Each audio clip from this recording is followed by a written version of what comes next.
어버이 주일을 맞이해서 주님 앞에 나온 여러분들에게 하나님의 위로와 평강과 축복이 충만하기를 축원합니다. 미국에서 실제 있었던 일입니다. 12살 된 소년이 아버지에게 야단을 맞은 후에 그 분풀이로 아버지를 총으로 쏘아서 죽인 사건이 있었습니다. 12살 된 아이가 너무나 기막힌 일을 행해서 경찰이 물었다고 합니다. 왜 그런 일을 했느냐?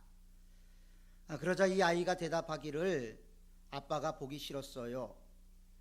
자기가 하는 일에 늘 잔소리만 하고 간섭하는 아버지가 자신에게는 전혀 필요 없는 존재라는 생각이 들었다라는 것입니다. 그런데 어느 날 아버지가 잠든 사이에 그래서 아버지가 사용하는 사냥총으로 아버지에게 방아쇠를 당겼다라는 것입니다. 이 소년은 미성년자였기 때문에 소년 감호소에 수감이 되었고 수감되었던 어느 날 이 교도소의 간수가 이제 밤에 시설 점검을 하기 위해서 깜깜한 복도를 걷고 있는데 어디서 흐느끼는 소리가 들리기 시작했습니다. 어디서 들리느냐?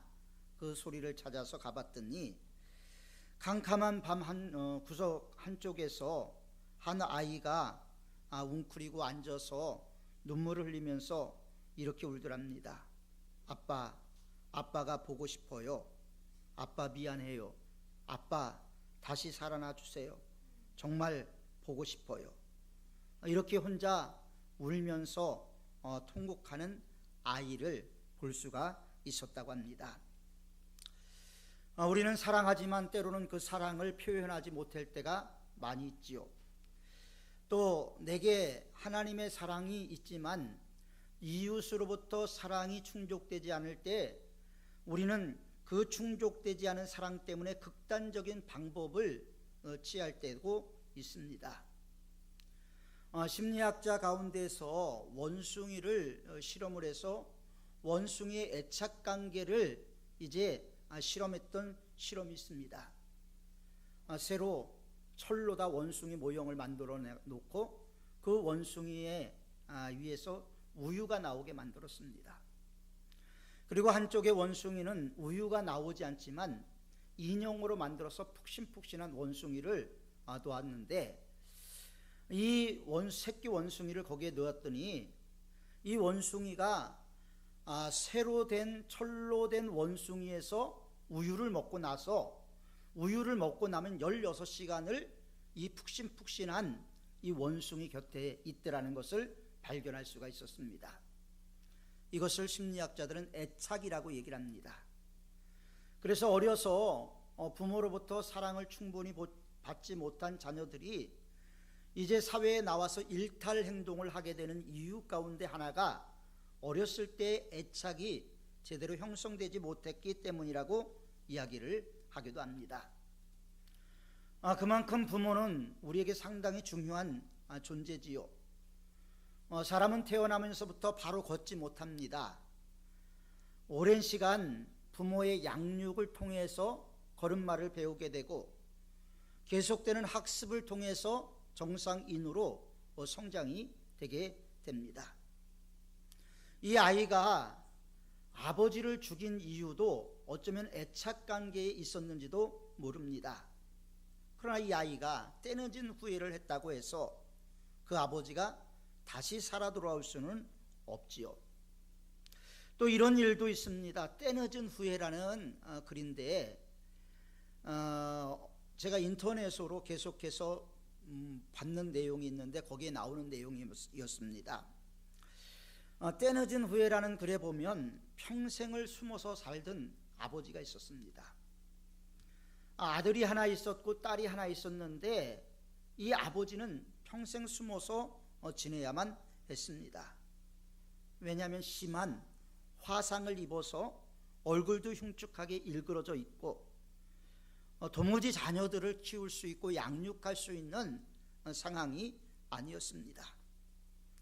그래서 이 아버지는 하나밖에 없는 아들과 또 하나밖에 없는 딸을 고아원에 맡기면서 아주 시골의 외진 곳에서 홀로 운둔하면서 칩고하는 삶을 살았습니다. 고아원에서 자라는 이 아들과 딸은 부모가 자기를 버렸다. 부모가 자기들을 귀찮은 존재로 여겨서 버렸기 때문에 부모를 원망하면서 고아원에서 성장을 하게 됩니다. 그런데 어느 날 아버지라는 분이 나타났어요. 아버지라는 분이 나타났는데 얼굴을 보니까 너무 흉측하고 자기들이 도저히 이거는 사람이다라고 생각할 수 없을 정도의 아주 흉한 몰골로 아버지라고 말하는 분이 나타나게 됩니다. 이때 아들과 딸의 마음속에는 그런 마음이 생겼어요. 숙제에 아버지를 모르고 살았다면 얼마나 좋았을까. 이 자녀들은 아버지에 대한 상당한 충격을 받고 아버지를 모르고 지냈으면 더 좋겠다라는 생각을 갖게 됐습니다. 그 이후로 아버지라는 분은 찾아오지 않았습니다. 많은 세월이 지났습니다. 이 아들과 딸이 결혼해서 가정을 이루었습니다. 그런데 이 아버지는 여전히 자녀들한테 폐를 끼치지 않게 하기 위해서 시골에서 칩고하며 지내고 있었던 것이죠. 그러던 어느 날 아버지가 돌아가셨다라는 소식을 접하게 됩니다. 그동안 왕래가 있었던 것도 아니고 또 아버지를 바라보는 그 마음속에서 아버지를 아버지라고 인정하지 못했던 그들의 마음속에는 아버지가 죽었다라는 사실에 대해서도 슬퍼하거나 조금 더 마음속에 아픔이 있거나 이런 것이 없었습니다. 그렇지만 자신을 낳아준 아버지라는 이유 때문에 어쩔 수 없이 상황에 이끌려서 이제 장례를 치르기 위해서 외딴 집을 찾아가게 됩니다. 마을에 사는 한 노인이 찾아와서 이렇게 이야기를 했습니다. 자네 아버지는 평소에 화장은 싫다며 꼭 뒷산에 묻어두기를 소원했다. 이렇게 알려주었습니다. 그런데 뒷산에 아버지를 매장하면 명절 때 찾아와야 되고 산소를 관리해야 된다라는 생각이 들어서 그들은 그 주인, 그 옆집 아저씨의 그 간곡한 아버지의 부탁을 대신 듣고도 그 아버지를 화장을 하고 맙니다. 이제 아버지를 화장하고 나서 이 자녀들이 돌아와서 아버지의 유품을 정리를 하고 있었습니다. 낡은 옷가지를 불에 태우고 이불을 꺼내서 이제 불에 태우고 있는데 빛바랜 일기장 같은 것이 하나 있었습니다. 불이 붙었는데 뭘까 궁금해서 그 불 속에서 그것을 꺼내내서 읽기 시작을 했습니다. 도대체 아버지가 왜 일기를 썼을까? 일기의 내용은 도대체 무엇일까? 하는 궁금증으로 일기를 한 장 한 장 넘기다가 이 아들과 딸은 대성통곡하며 눈물을 흘렸다고 합니다. 그 일기장에는 왜 아버지가 그런 흉한 몰골이 되어 있는지, 왜 아버지가 자기 앞에 나타나서 자기들 앞에 계속 얼굴을 보이지 않았는지 그 이유를 상당히 자세히 설명을 했다고 합니다. 그 일기 내용 가운데 이런 부분이 있었습니다. 사랑하는 당신에게 여보, 내가 당신을 여보라는 거 부를 자격이 있는지 모르겠어. 그날 당신을 업고 나오지 못한 나를 용서하구려. 불 가운데서 울부짖는 아이들을 먼저 업고 나오느냐, 나오라 당신을 업고 나올 수가 없었어. 이제 나도 곧 죽을 것 같소. 죽어 당신 곁에 가려 하니 너무 나를 원망하지 말아주오. 아이들은 잘 자랐소. 비록 아버지로서 해준 것은 없지만 말이요. 그리고 이어서 보고 싶은 내 아들, 딸에게 이런 내용이 있었습니다. 평생 너희에게 아버지의 역할도 제대로 못하고 이렇게 집만 되는 삶을 살다가 가는구나. 염치불구하고 한 가지 부탁을 하려 한다. 내가 죽거들랑 절대로 화장은 하지 말아다오. 난 불이 너무너무 싫단다. 밤마다 불에 타는 악몽에 시달리며 30년을 넘게 살아왔단다. 그러니 제발 화장만은 말아다오. 이런 내용의 글이 있었습니다. 이 아들과 딸은 때늦게 후회를 했지만 땅을 치며 통곡해도 돌이킬 수 없는 상황이 되었고, 아버지는 이미 화장한 연기로 사라져버리고 말았습니다. 우리는 여기서 부모는 자식을 사랑해도 자식은 부모를 사랑하지 못한다라는 그런 명언을 생각해 볼 수가 있게 됩니다. 부모님들이 우리를 위해서 희생하고 부모님들이 우리를 위해서 내어주신 모든 것들을 하나하나 되새김질하고 하나하나 생각해 본다면 그야말로 큰 은혜다, 이렇게 말하지 않을 수가 없죠. 오늘 우리가 읽은 성경 말씀 가운데 바울이 살던 시대도 그랬습니다. 오늘 이 시대에 못지않게 아주 급격한 변화가 있는 시기였습니다. 전 세계를 거의 장악하다시피 한 로마는 이제 로마의 평화라는 팍스 로마나를 통해서 기존의 문화와 기존의 윤리를 다 갈아엎고 말았습니다. 평생 함께할 부부의 관계가 흔들리기 시작을 했습니다. 부모와 자녀 사이의 윤리 관계도 깨어지기 시작을 했습니다. 돈을 찾아, 자유를 찾아 부모를 저버리고 새로운 도시, 새로운 문화를 향해서 떠나가는 젊은이들이 점점 늘어나기 시작을 했습니다. 더군다나 당시에 소아시아의 수도라고 말할 수 있는 에베소에는 더 말할 수가 없겠죠. 우리가 에베소를 고대 이름으로 하면 에페수스인데, 여기에는 굉장히 어마어마한 아뎀이라는 신전이 있었습니다. 그리고 이 신전을 중심으로 해서 이 신전에서 봉사하는 여사제들에 의해서 이제 매춘 행위들, 율락 행위들이 아주 극심하게 뿌리를 내리고 합법화 되어 버렸습니다. 또 거대한 로마의 체육관에서는 젊은이들이 힘과 기회를 상품화하고 노인들은 가정에서나 사회에서나 짐짝 같은 존재가 되어버리고 만 시대가 바로 우리가 읽은 에베소서의 내용의 일부이기도 합니다. 이런 시대에 주님을 믿는 우리는 어떻게 해야 되느냐? 그리스도인들은 어떠한 윤리관과 어떤 부모와 자녀의 관계를 유지해야 되는가 하는 것에 대해서 고민을 하게 됐고, 거기에 대해서 바울은 명쾌하게 우리에게 두 가지를 이야기를 하고 있습니다. 첫 번째는 부모에게 순종하라는 것입니다. 오늘 1절에 이렇게 말씀하고 있습니다. 자녀들아, 너희 부모를 주 안에서 순종하라. 이것이 옳으니라. 부모를 주 안에서 순종하는 것은 자녀에게 있어서 옳은 일이라는 것입니다. 이 세상에 자녀들에게 가장 옳은 일이라는 것은 부모에게 순종하는 것입니다. 심지어는 부모의 잔소리까지, 그 잔소리까지도 순종을 하라는 것이죠. 우리가 잘 되기 위해서 부모님들이 이야기를 하지 우리가 못 되기 위해서 그렇게 이야기하진 않기 때문입니다. 그래서 1절에 보면 이것이 옳으니라. 여러분, 무엇이 옳다는 것입니까? 우리가 옳다, 그르다 이 말을 하는데 오늘 성경에서 무엇이 옳다고 우리에게 이야기하고 있습니까?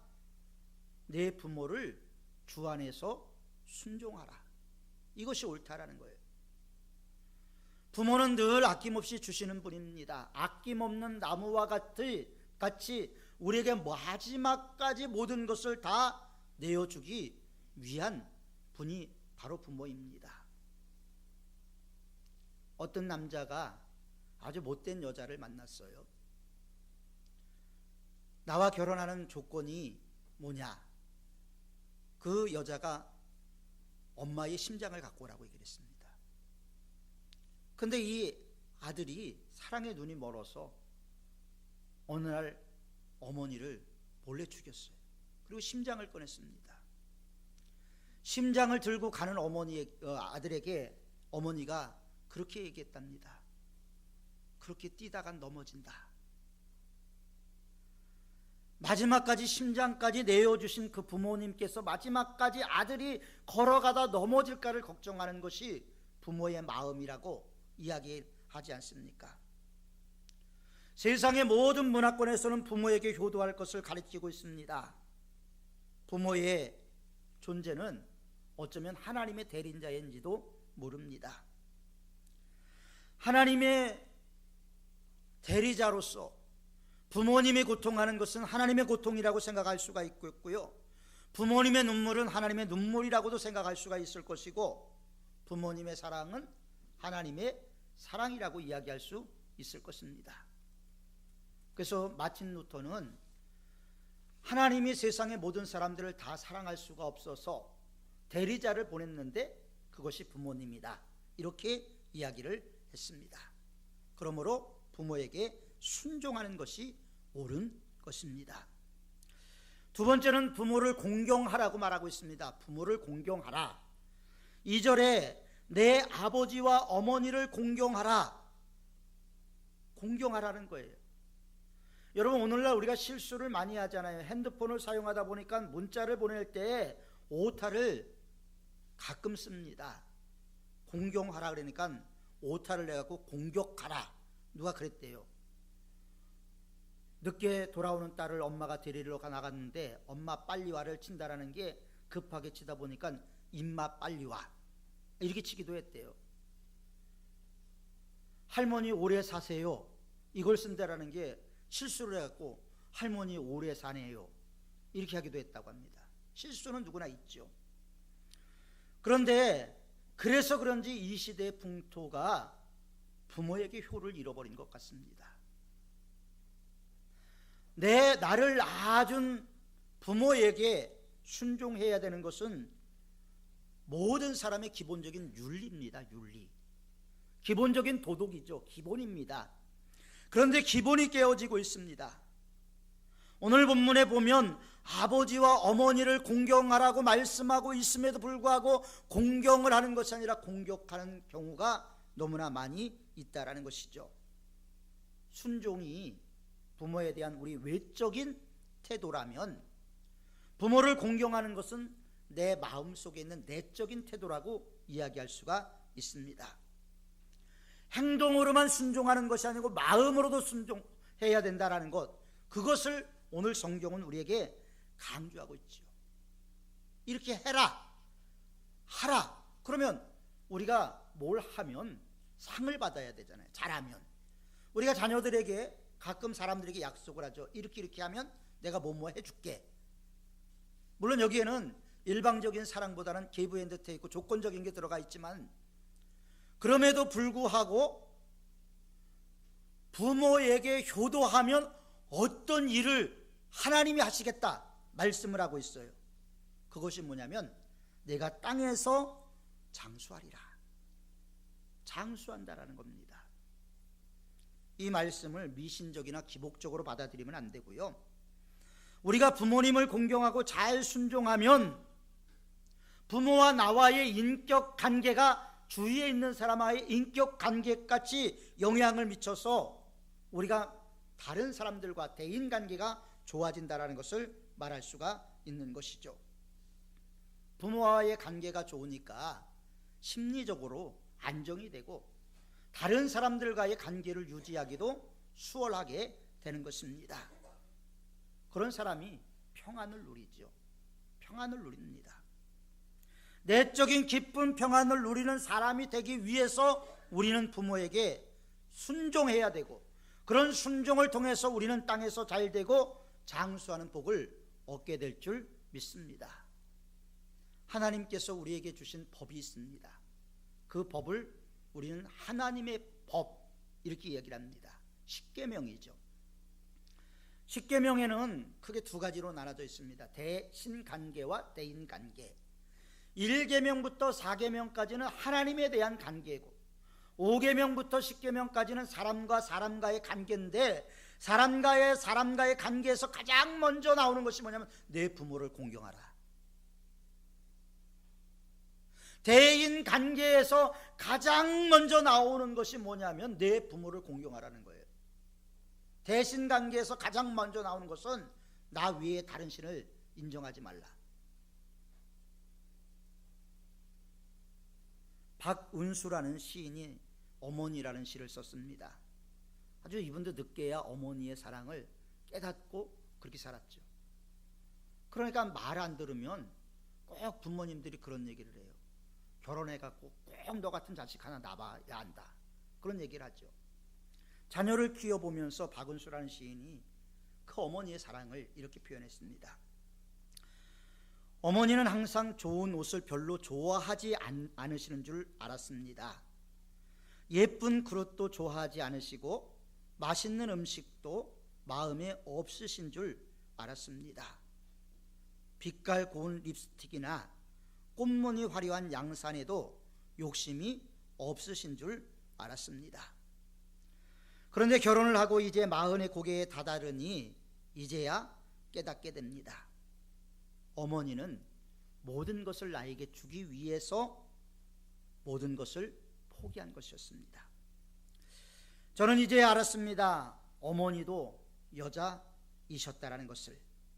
어머니의 가슴에도 무지개가 있고 파랑새가 있고 사파이어 같은 꿈이 있음을 이제야 알게 되었습니다.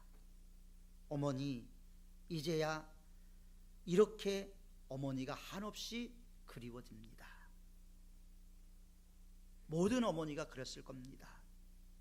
저희 어머니도 맛있는 것이 있을 때 엄마도 드세요 이렇게 얘기를 하면 나는 먹었다, 나는 배부르다 말씀하셨어요. 그런데 드신 것이 아니었고 배부른 것이 아니었습니다. 자녀를 위해서 모든 것을 내어주신 것이죠. 그래서 우리는 어버이 주일을 맞이해서 우리가 어버이의 은혜가 뭔가, 어버이의 사랑이 뭔가, 그 어버이를 그리는 우리들의 마음을 노래로 담아서 우리가 함께 이 시간 노래를 불렀으면 좋겠습니다. 우리가 너무나 잘 알고 있는 어버이 은혜, 우리가 함께 노래하면서 이 어버이 은혜를 다시 한번 기억하며 기억하는 시간이 됐으면 좋겠습니다.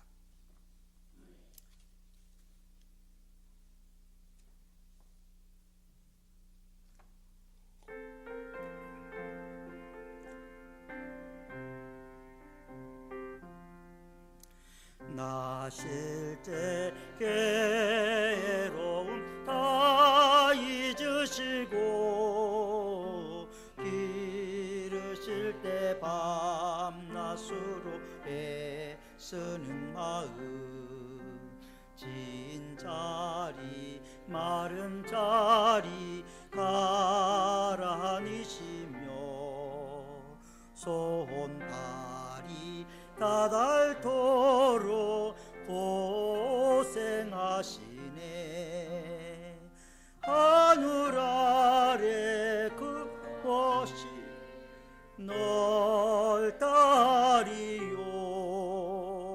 어버이의 희생은 가히 없어라. 어려서 안고 업고 얼러주시고 자라서 무이 되어 기다리는 마음, 싹 그릇 뗄싸 자식 생각에 고우시던 이마위에 주름이 가득, 땅 위에 그 무엇이 높다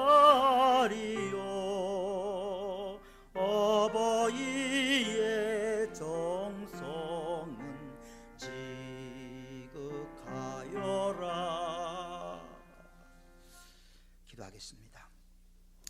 사랑과 은혜가 풍성하신 아버지 하나님, 우리가 어버이날을 기억하면서 우리가 그동안 효도하지 못했던 것들을 되돌아보고 하나님께서 우리에게 부모님을 주신 것을 감사하며 어버이 주일 예배로 드렸습니다.